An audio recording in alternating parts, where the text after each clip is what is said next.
Mga kapobre, ito na yung ating bunga ng pinagpawisan. Ayan o, malalaki na o. Magmula doon, papunta dito. Ito sa limahan na. Yan, sige lang. Yun.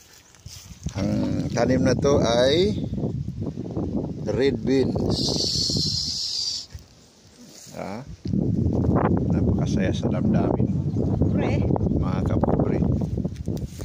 Kaya kayo po'y aking ni-encourage na magtanim para pagdating ng panahon meron tayong aanihin.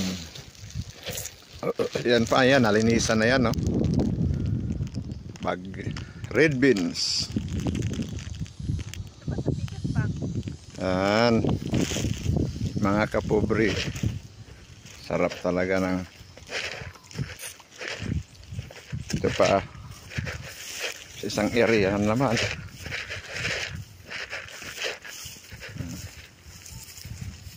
Yan pa.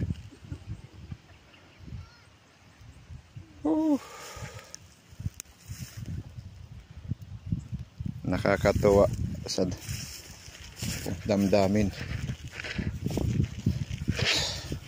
Ito, tataniman ko pa ulit ito.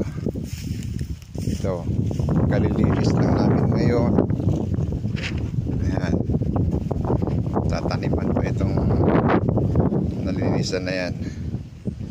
Saglit lang kami ito, uwi na rin kami maya-maya.